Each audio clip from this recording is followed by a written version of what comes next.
Hello and welcome to another episode of C-Suite, a CEO Chat. And yes, I am your host, Shawanna Kennedy. I am thrilled to be here today with you. You know what? I have a young man that is waiting in the wings.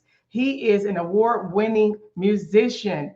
This is a businessman that you want to hear. So today in the C-Suite, we have an award-winning young man that he owns a band. He also is a father. He is a friend. He is a part of community. He engages on all levels and he has a history, and you don't want to miss this episode because today this is where the C-Suite meets jazz. Robert Hubbard.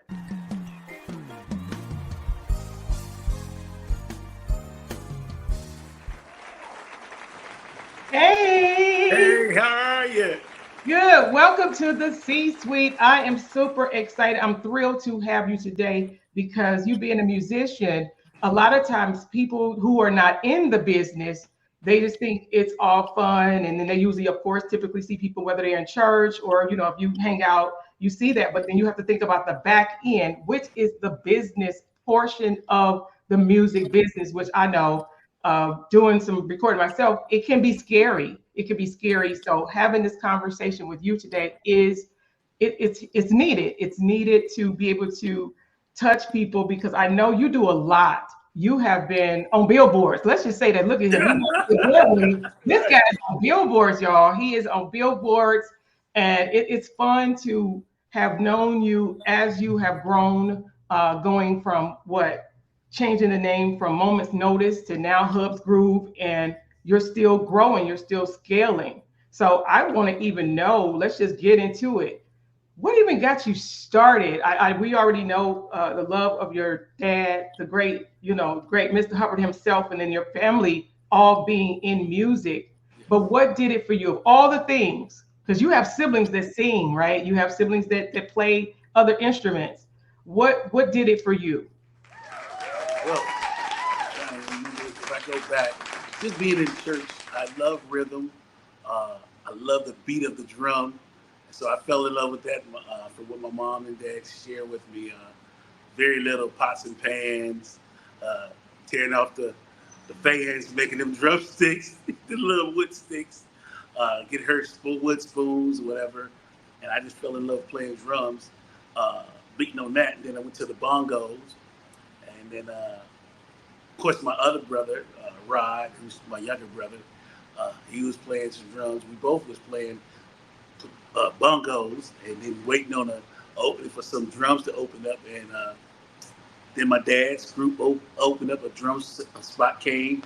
And for a few years there, a lot of people don't know this, for a few years there, Rodney and myself shared a drum seat. And I got starstruck with it, though. And he'll tell you the story one day if you ever interview him. I'm not going to tell it because it makes me feel real bad inside. But long story short, I was supposed to get off the drums so he could play his song. Because his timing on faster tempos was a little bit better than mine at the time. And so I didn't get up. I got starstruck. And I just fell in love with this thing called the drums. And actually, at that very time, fell in love with being an entertainer. A lot of people just talk about the music part, but I fell in love with just loving bringing joy to people. So it started years ago. It took me all through elementary. I was that weird guy, always dreaming, always fantasizing of playing drums and doing what I'm doing now. I'm actually, they say I work a lot, but I really enjoy what I do. So it's not like work. It's like, I don't know what you call it. It just feels good to see people smile and bring a smile on people's face. So, yeah. Well, you know what? Even when I think about that, looking and thinking about what it is that I do, and I'm grateful for all the things that God could have given me. It's the creativity as it relates to music, Mm-hmm. and in thinking about that, we know we can attach so many things, whether it's good and or bad, because this is the C-suite. So it's the good, bad, sometimes ugly of what it really means to be a CEO or be a leader, be an entrepreneur, be a business owner. But it's like it gets you back to that why. And I love how you are being honest and transparent to say, you know what, I was starstruck. And then I fell in love with the entertainment piece to say, this music is attached to so many memories. Like, look, your first love, right? The heartbreak. Oh my God, yes. All of that. I And remember so, all the songs. hello. That would be an interesting playlist. Yes, yes. Man, so when I think about all of that, thinking about and watching you for look, decades, we have decades of knowing each other and knowing family, and watching you, I know that the business started off as the moments of notice. Yeah, Moments Notice Band. That's when it started off in Yeah. 95. Now, what made you even pick that name before It we was ever? just, I think it was because we put the band together at a moment's notice. For some Hmm. reason, it was like we was trying, and we just put it together and we started rehearsing because we had a gig, and I think we just came up with that name because of that, and also because it was a jazz song called Moments Notice, and it got some changes in that song, but mainly it was like we just put the band together at a moment's notice, and we had a great chemistry. Uh, Myself, along with my younger brother Rod, this guy named Clifford Colson, a gentleman named Dave Heeman, and Eddie Backus Jr. And Mm-hmm. so we put the band together. Our very first gig was it's called like a lolly trolley outside kind of thing. I still have the cassette tape of our very first gig. We was doing more jazzier kind of music then, um, with a little bit of jazz fusion, I would say back then. But that was our first gig. I don't think we got paid for that. I think he Now, look, that's the business side, right? There's Yeah, a yeah. I don't think we got paid, lot. but it was Yeah. the guy. He was head of a jazz. I want to say jazz society and a jazz radio. He was part of that guy. So I just befriended him. He said, "Hey, I got something for you." He threw it at us. We jumped on it. I never forget it because my kids was very small, and actually, hold on, let me go back. I don't even think they was born then. But I remember my wife making us the band some sandwiches. we had a it was gigs that back then was a little long. I think for this was like 3 hours, and she's like, "You all had time to eat." She made the band some sandwiches, uh, and that's how I started out. And uh, we went through several different name changes, uh, several different personnel changes also because Mhm. most of the guys in the band was touring. It was going in and out of town, and I guess I'm gonna fast forward because I know we don't have that much time. So we did Moments Notice. Then we went to uh, uh, Change on Five was the latest name right before I went to Hubb's Groove. It was another name Oh, right before that. Yeah, it's a group called wow. Change on Five, and how I this helped me in the business having a group called Change on Five because I owned it with two non-musicians, businessmen. Mhm. I like that because that is getting into when you think about that and what has even helped you to be now, look, an award-winning musician and business owner, and people have conversations. Other musicians, I know, as they, in the world, you have shares and all of that, but I know in some of that, you guys have discussions about business and what Yeah. that looks like to scale. When you think about that, how was that journey to transitioning to say, this is not just fun. Yes, of course, we get paid to do a gig, but no, this is truly a business. This is how I make my money. This is my income for my It, family. How was that transition to say, this is not just something that I do off on the side? This is my business and I have to treat it as such. How was that transition? so it was a little different because I was used to just being a musician. Um, Getting with these two guys, they don't know how much they impacted me. I think we kept the band for maybe 2 years or a year and a half, but the time we was together was so impactful into my life because I was part of the business process. Yeah. Before I was always just part of the entertainment, providing the entertainment, and I was good at putting shows together. I had that. That was kind of a natural thing. But as far as the business aspect of it, I had no clue. These guys showed me the rope, showed me how to trademark the name, showed me how I should get my money, get this, do contracts. They started me off in such a great direction. And, and it made me start seeing things from two sides. So Yeah. most musicians only see it from their side, which is great because it's our artistic side. and we're real sensitive on that side. But they had me to start looking at, well, you got to look at it on this side. And I'm like, what is this side? This side, I'm used to this side. But they gave me this other side, the other view, I should say, to look at it from. And it changed my whole perspective on.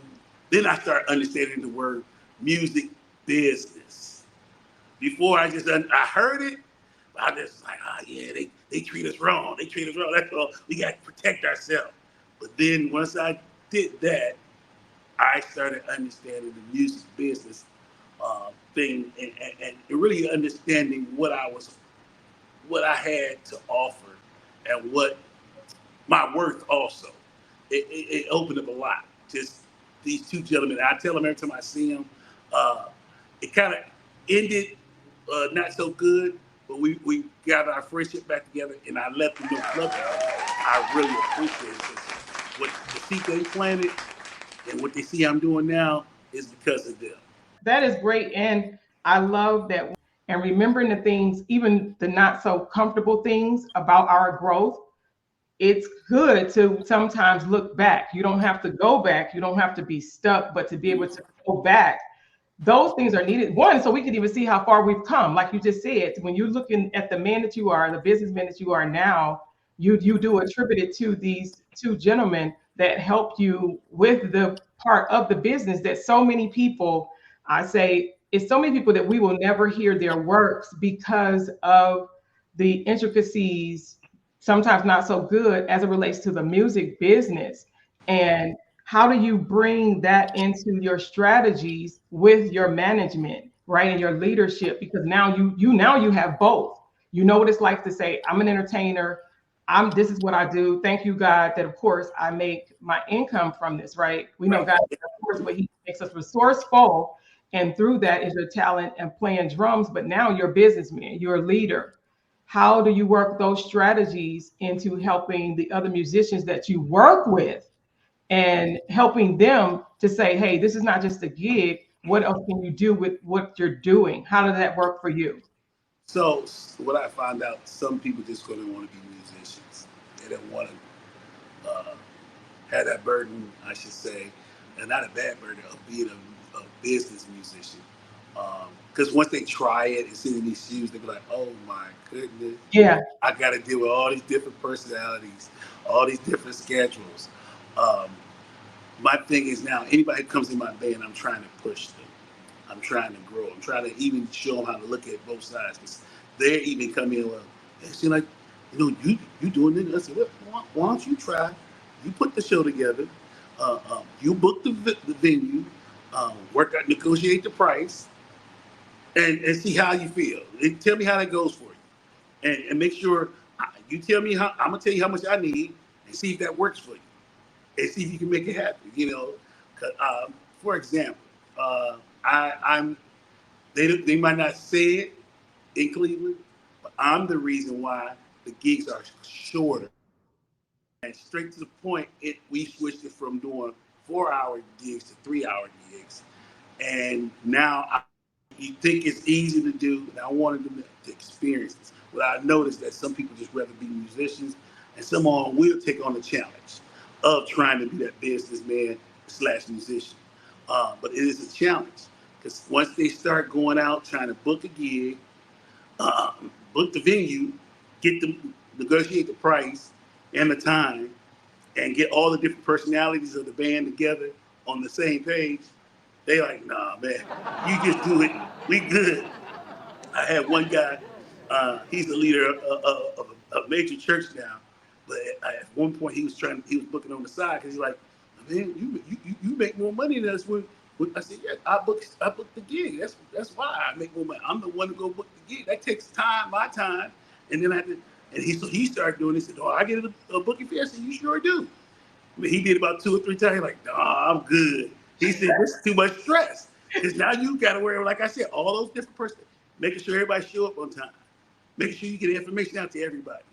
And this was right around when iPhone was really getting popular, and you put everybody in the group text or whatever. And so he gave it up. He just said, "I'll let you handle that. I'm just gonna show up and play." But As I moved on, though, with the Hubb's Groove, shorten the length of time, how long we played at different clubs. In the early 90s, it was 4-hour gigs. It was like a 10 to 2. It was late, and we go to 2 a.m. I shrunk them down like, yeah, let's just get them down to 3 hours. Right now, I'm down to 2 hours, and that's really just 90 minutes of us playing. And I have a new guy who came in the band. He's like, man, well, I think I want to just go to 3 hours and get more money.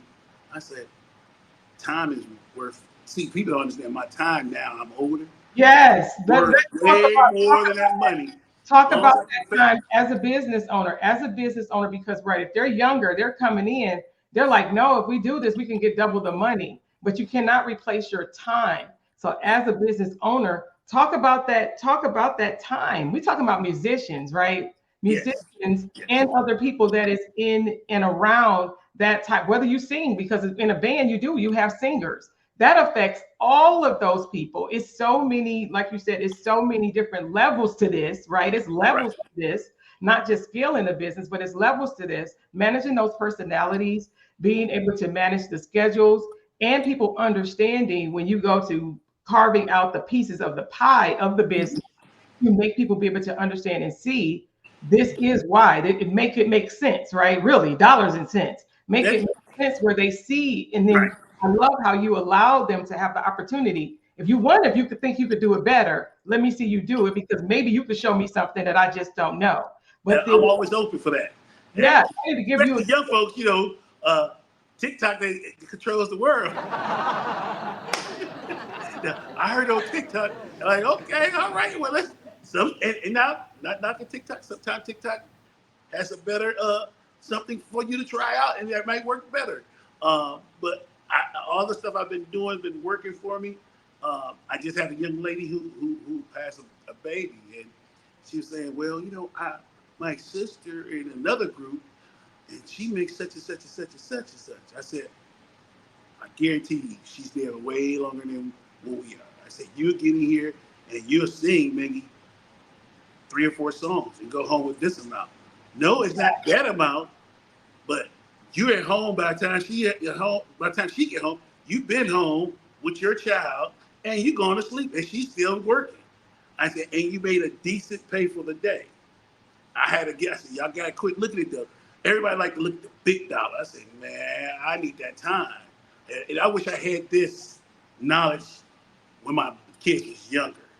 Yeah. That's the only thing that hurt my feelings now. I didn't have this knowledge, and I didn't have this knowledge. I didn't have the know-how when my kids was younger, because I would have had more time to see more of their events and been a part of their lives. So let's, for a moment, then allow you the opportunity to, if some musician, whether they're starting out or been in it for a while, but they may be even younger in the business, because we know you have decades of doing this. Yes. I need you to just, for a moment, to just talk to that person and to encourage them and some of the things that you're saying, because we know your husband almost 30 years, and your dad, kids, you technically, based on age, empty nester, right? Yes. That young musician right now about the time, the family, just their time. Right. And they gotta, so you gotta make sure they put that time in at home. You gotta learn how to balance that life. It's hard. I know you gotta provide for your family, but I had to, now that I'm older, and I've learned how to try to balance. Now I still struggle because work is work, and especially in the summer months, I may not see home full day in the summer months, but only 2 days. That's Monday and Tuesday. The rest of the week is gone. And so you have to step back. I had a young guy just came to me and said, hey, I gotta have one day off. And I said, cool. He said, because I neglected some things at home. I said, cool. And we gave him all, I'm giving him that work. Now it's work on me, because I gotta find someone to replace him for that month, but for that one day. But I understood. And he didn't know I don't think he knew how to approach me at first. Thought he was going, because he said one thing, he said, oh, bro, listen, I get it. You gotta take time. He has young children. They need him. They need him to be there. And we work enough, he can still make a decent income without being there on that one day. Now, but as the CEO, the boss, I just have to find people and put in that place, make sure they learn our show. But if you're young and you just freshly married, you got to find the time. I know you got to learn shows and all that good stuff, but you got to have family time. And I would tell anybody, find a day and designate it that one day, nothing else happens but you being with your family, spending that quality time. Because my wife would say, well, we would say we have a movie night at home and it'd be a sleep night for you. I said, well, I was trying to be there as long as I could, you know what I'm saying? And so, but I know my kids understood, and so they're giving it a try. And that's all I'm saying. They appreciate that. And as they get older, all my sons are like, Dad, one thing for sure, we saw you get up and go to work. And when you could be there, you was there. And so they take those things, especially the males in my house, and my daughters, because now they looking at whoever they date, they looking like, my dad went to work. Yeah. You know what I'm saying? And so, it's a hard thing being a musician. You have to have, and then again, you also have to have a special spouse that understands. And I had to commend my wife for understanding and covering, I should say, for me a lot of times. Let's talk about it for a second, though, because you talk about the spouse, and so hey, Tawny. Actually, it's funny when I think about it and having a supportive spouse because of the different things that when you're the spouse that's more out front, where as it relates to community and publicly, it is that, of course, that's why I say you have to be mindful of the partner that you have, not just, I think he or she is pretty, handsome, all of those things make me feel all warm and fuzzy. It's who is that person that you can build with? Who is that person that you're going to go through the ebbs and the flows and you're going to go through the challenges, but having that special person that you both really do have something going on, each of you, but they can still be there to support you, because that's how I know sometimes in having different conversations, sometimes the spouse can feel lost. Like you said, you're an entertainer. So sometimes depending on what's going on with other people in other industries, that spouse, I love when the spouses have something of their own and yet can still be supportive in these areas. Yeah. Yeah. So and so for me, I was a mama's boy, and me and my brothers was kind of sheltered and spoiled at the same time. So my wife was a little more stringent on me than others. Like some other guys may, they wife just, mama like, no, if you the man, you the man, you kind of thing. And it helped me though. That helped me. Let me tell you, that helped me in business. Because then I couldn't just let a gig slide or not show up on time and not just before I became my own boss, I couldn't afford that. Mm-hmm. And so being the way she was made me like, oh, I can't let them down. So it changed my whole perspective. Like for the longest, anywhere I worked at, I never ate at. And they were like, "What? Why you won't eat there?" I said, "Because to me, it's just me, eat or drink." Because it felt like I wasn't taking home all my money. I was giving it right back to them. You know what I'm saying? And even though it might be $10, it still was $10 I was giving right back. So those kind of things, it helped me. I gotta get this home. I'll eat at home. Whatever she had out left over or whatever she put up for me, I'll eat that at home. I just had a different way of thinking doing this business thing. And I also remember, always don't go for the biggest dollar all the time. Don't try to work it where you can get more than one. Consistency. That's my main. And my brother told me, I taught him that. And I didn't even know how. He said, "No, you said that years ago. You could just get consistent." Like the people you hear them talk about the Because you $100. can count on it. You can count on it. You get that one big payday, and then you don't see anything for months. You can't. Months. Yeah. And so guys always talk about guys who take the $100 gig. And I said, why not? And they get mad. They're like, see, that's why we messed up now. That's why we messed. And here's my thinking. It's like, if I can get $100 Tuesday, Wednesday, Thursday, Friday, Saturday, consistently, that's all right. Now you might say, no, give me $300, 4 or 5, give me $1,000. You get that $1,000, and you only see that in the next 2 or 3 months, you might get another. I can't pay I can't take care of my family. Yeah. I just can't. Uh, so even like with some of these clubs, they might not pay as large as they should. So I said, hey, well, then we'll just bring it down. We just come and play for 30 minutes. We come and play an hour. Uh, hey, and this is not the exact numbers, but just say, if I come and play $100, you pay every one of them month pay $100. Fine. We go home. It beats a zero. Yeah. And if you give me that, I say, give me that for the next uh, 90 days. Let's do an agreement. Give me that next 90 days. We'll play here. The next 90 days, we come and play an hour. You just hand me $100. I know I got that next 90 days consistent. I can do something. I can pay off something. I ain't out here searching. I got that. Then I can work on the other days to fill that up with some bigger money gigs. But that's just my mind thinking. And I've always been the guy out of all the guys. They all talk about this, and I, not to toot my horn, but my brother toots my horn for me because he comes to tell me like, man, your concept is amazing. And he said, I used to be against your concept, but I know consistent money is one of the best. Besides having different incomes coming in, Yeah. you can have different incomes and consistency. Oh, you seriously winning. And so my thing was like, I like consistency. I know I can count on this, and that's then if a big day come, I can, let me grab that. Oh yeah, but and I treat the big payday like it's one of my consistent. I pay myself exactly what I would miss. Like if I normally make $300 on a Saturday, okay, and I got a gig that's going to pay me 10 grand, right? For that same time slot, I would pay myself that 300 that I normally would make, so I don't miss it. The rest of it, I don't see anymore. And I put it in my invisible savings that don't exist. My wife was saying, my kids say, Dad, you are never broke.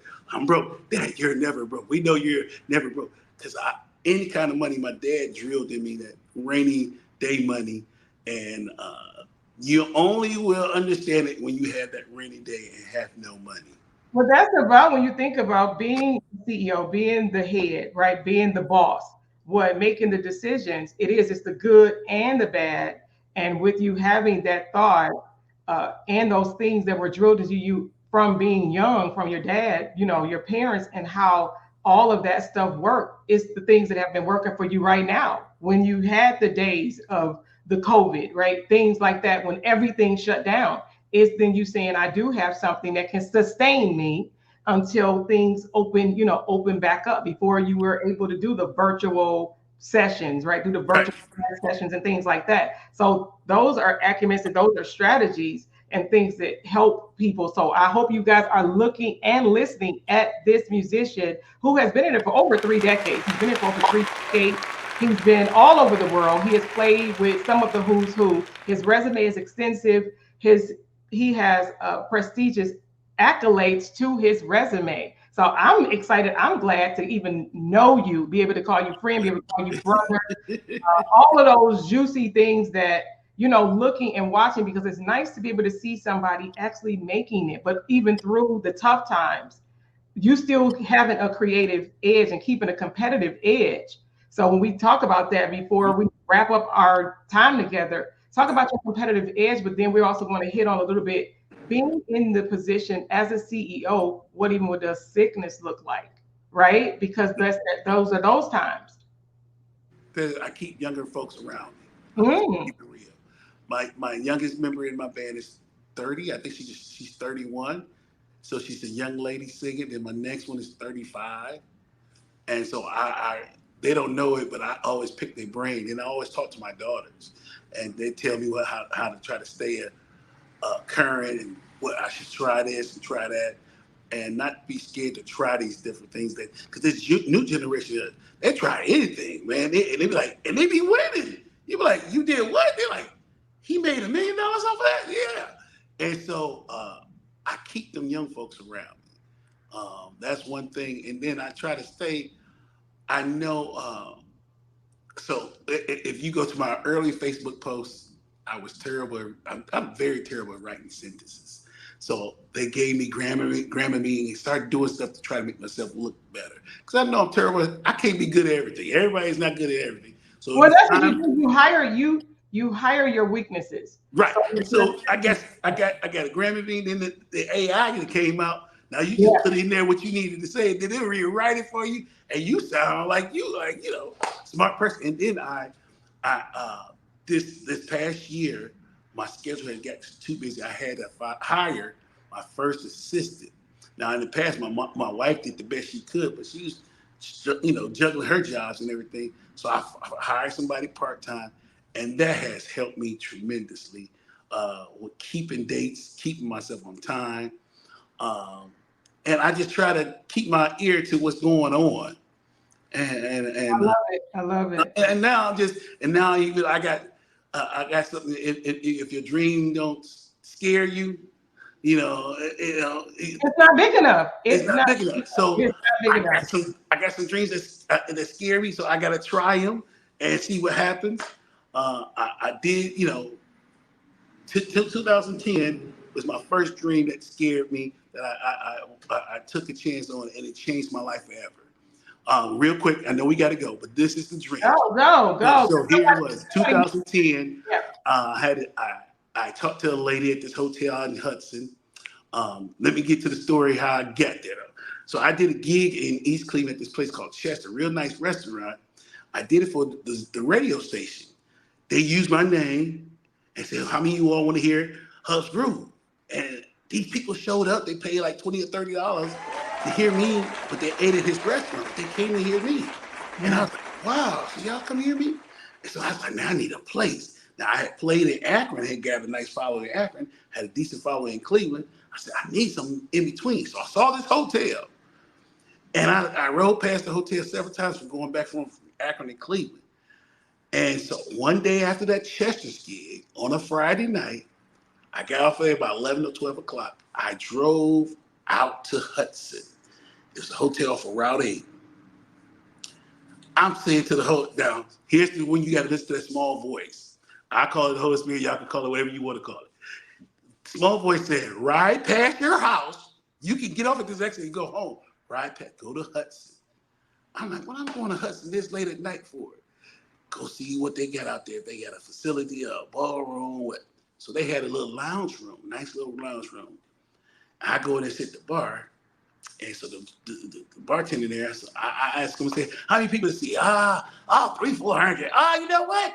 Don't ask me. Our GM is sitting right here at 12 o'clock at night in Hudson at the restaurant, at the hotel.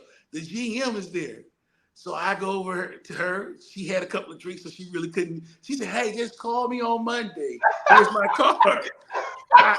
Seriously, that's what she did. She said, we have to talk business because she's enjoying her evening. Yeah. And so she gives me her card. I take her card, give her a call on Monday. She said, let's meet tomorrow. I met her on the next day, which was that Tuesday in May, 2010. No, it had to be April because our first event was in May. So it had to be April. And I said, I'd like to do something out here. We came up with agreement. I took a chance. I hit. So here's the difference between younger folks and older folks. One of our senior guys in the Cleveland area, the jazz scene, I said, man, I'm trying to bring some people out to Hudson, see if they can come out there. Man, people don't really support musicians. This is what he said to me. And I was like, really? He said, yeah, man, because they gonna think we making all the money now.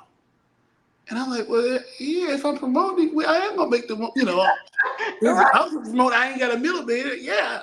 And they don't like to give all that money to us. This is what he told me. And I stopped for a minute, and I said, nah, I'm gonna give it a shot. So long story short, I did my very first one. About 80 people came. Mm-hmm. I lost on the very first one. After that, I didn't lose anymore. We outgrew the lounge area where they had, I think it held about 200 people. We went to their ballroom and we did it for 2 years consecutively on first Fridays. Then from there, I went to a couple other spots because they had changed owners or whatever. Then I went to Terry Macklin Center, did great. But that was the real reason, and what you saw the business part come out. Now, Yeah. crazy thing, it just happened is the guys I was working with, we ended maybe in 06, 07. It ended like 07 or 08 with our thing split. And then this happened. And it was all on me promoting the gig. And then, not ashamed to plug, but I was attending this church real quick, Word Church, and Les Brown came. I don't know if Les Brown came in. Yeah. He said, man, do that thing that make you come alive without you getting paid. It's funny because you sound like him, and you sound like you said it just the same way. Because I'm telling you how I heard it. Yeah. And they're like, yes. I'm looking at him like, yes. And I'm going to get teary-eyed and all emotional. They say, use what God gave you, your natural gifts that God given you. Just use those things. And all I could think of was, I know everybody say, man, you got a great smile. Old people, young people, everybody, you got a great smile. I said, I love to play drums, and I got a great smile. And I said, who else I know got a great smile?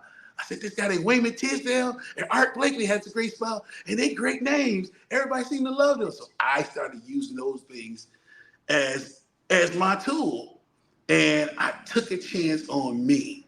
I had always been a band leader. I always the sound guy, but I was getting paid the same money as everybody else.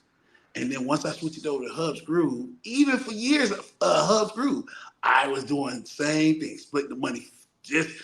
We all make the same thing. I'll be there 2 or 3 hours before them and 3 hours after them, but we was making the same thing. And then I had to refer back to Vanessa Rubin. I'm going to leave you with this. She said, baby, you doing too much work. If you the band leader, you need to get a band leader's fee. And then I started he said, look what you do. And she started naming the things. You book the gig. You set the itinerary up. You're a sound man. So you're the booking agent, you're the manager, you're the road manager. You're supposed to get paid for all those jobs. I said, are you serious? She said, yes, absolutely. If they have a problem, tell them to start their own band. I was like, whoa, snap, But it made sense. And I started doing it. And the best decision I can. I do miss going out on the road with other people, but God has blessed me to make a great living, and I get to go home to my own bed every night. So I mean, God just did it. I took a chance, and God just said, I got you, and he guided me through.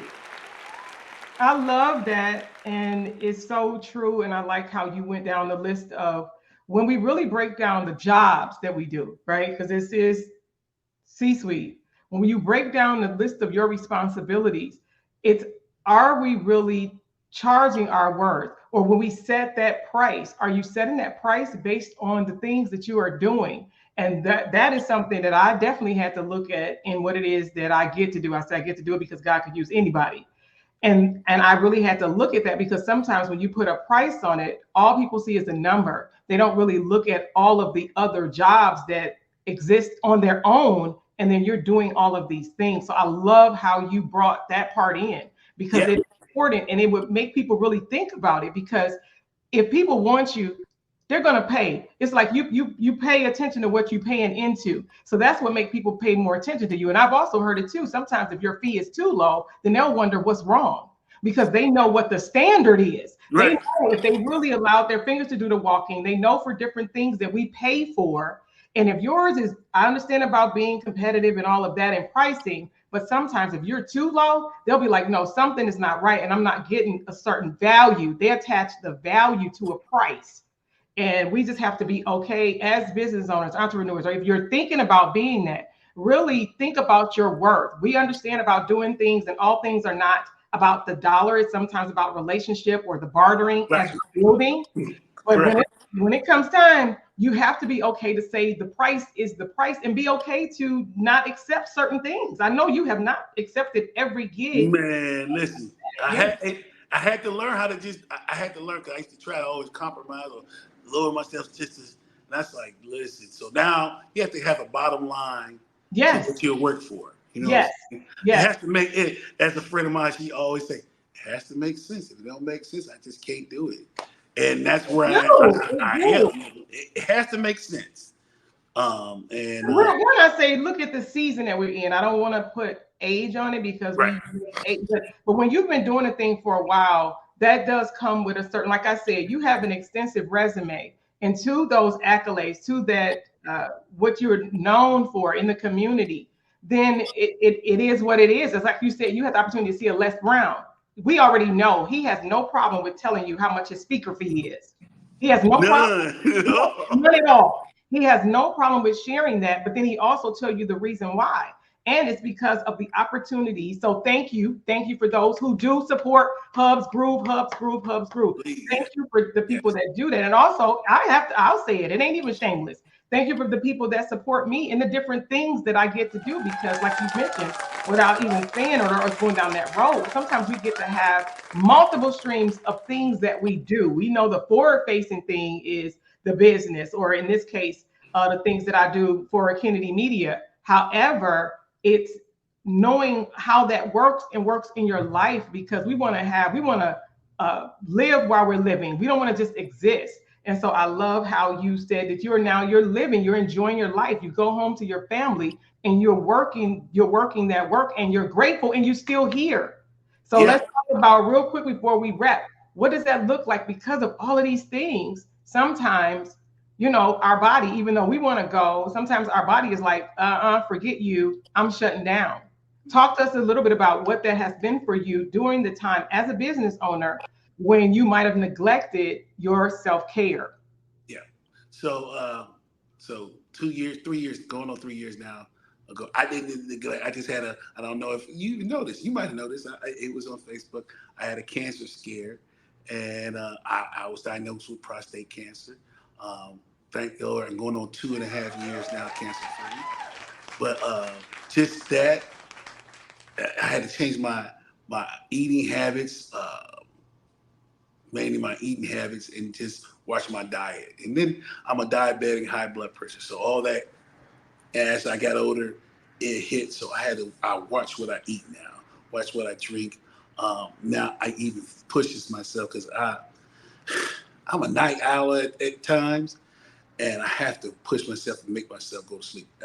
If you're a musician, especially if you're a drummer, there's a lot of energy coming out, and you have to take your time to get your rest. So like on Mondays, I really is my chill day. I try not to do anything but hang out. Now I got Mondays. It says it's me and Twani's day, with whatever she wants to do.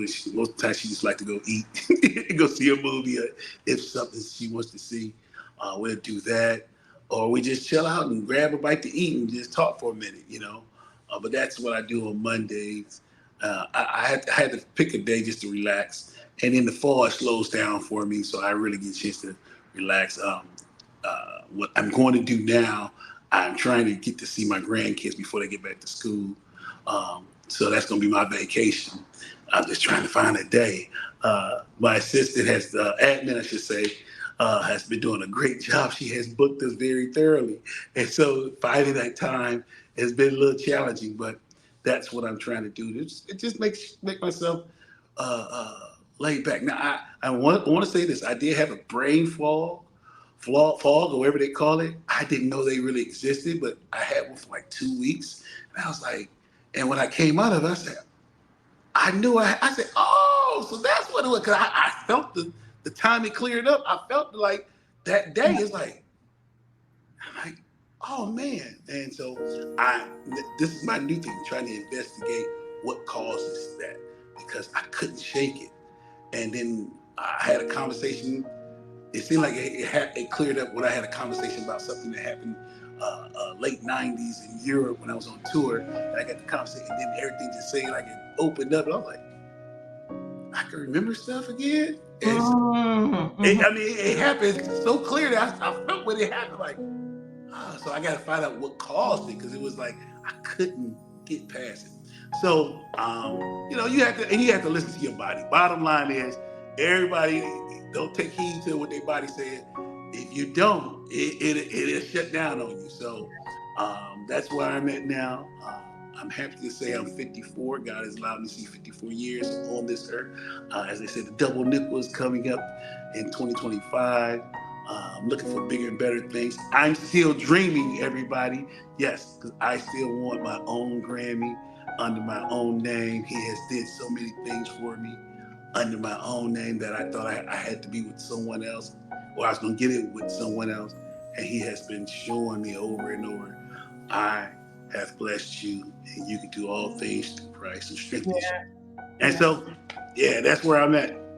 I love it. Thank you so much, Robert Hubbard. No, thank you. Yeah, thank you. This has been an amazing, amazing time together to understand, look, jazz meets the C-suite, and being able to have this conversation for whether you're a business owner or entrepreneur, to have this time together is everything. It's everything. To pause for the cause, because sometimes even in having these conversations, it helps us to reflect, like I said, we people of faith over here. So whatever you believe in, I hope that it allows you to really lean into who is the source of our strength. And so yes. I know that I can speak for both of us when I say that, and that I am grateful for this time, this opportunity with you. So thank you for joining me here on the C-Suite. Thank you for having me.